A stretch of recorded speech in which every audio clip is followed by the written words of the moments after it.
Albuquerque, a couple of places in Albuquerque, Santa Fe, Los Alamos, Alamogordo, Las Cruces, Socorro, Silver City. I am missing Gallup. I'm Gallup. missing a couple, but You covered quite a few. we get around the state on a fairly regular basis. And we bring this living history to people around the state that may have had family, like the mayor of Las Cruces, his grandfather, I'm not sure of his name, James Miyagashima?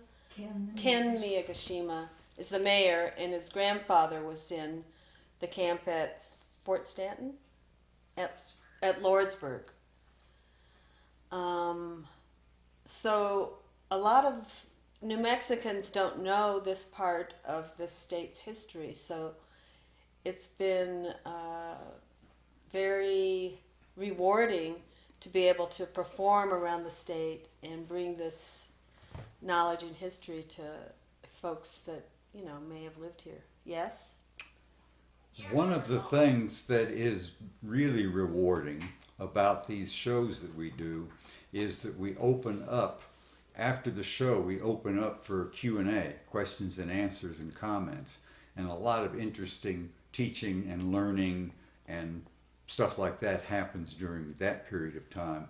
And since I've been involved in this organization, there's been a couple of times where the Q&A ran longer than the show did, which is a really fine thing. Yeah, because you get a back and forth, and we kind of collect new people sometimes from the Q&A, people that are really interested in what we're doing. And we've also involved or have in our group students from the University of New Mexico, from the Japanese club, and they've been tremendous in their support, and they even initiated a ramen eating contest at our annual fall festival, Akimatsuri, last year.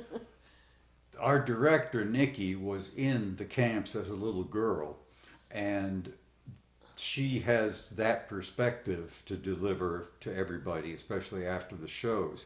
And the rest of us are different enough in our own backgrounds where we can, if somebody asks a question, different members of us can bring different perspectives based on our own particular lives and age and everything like that. And that kind of adds to the dimensions of what we do besides just the shows themselves.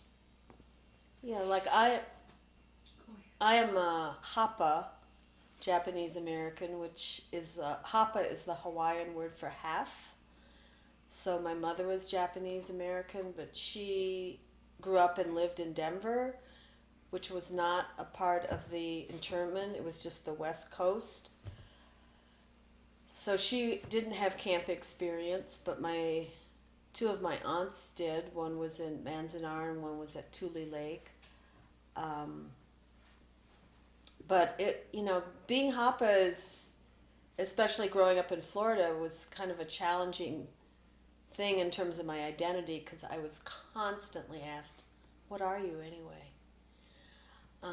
So I feel like I found a home with the JACL Players, where I feel like it's okay to be me. Well, we think it's okay to be you.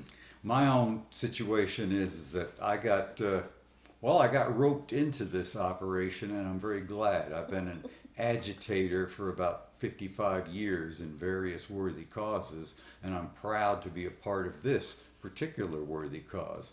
And ironically enough, I'm an immigrant myself, unlike most of the people I work with. From? I was born in England during World War II. Oh. My dad was an American. The Germans missed us, and we came over on a boat after the war because my mother came over in typical wifely fashion to join my dad in America.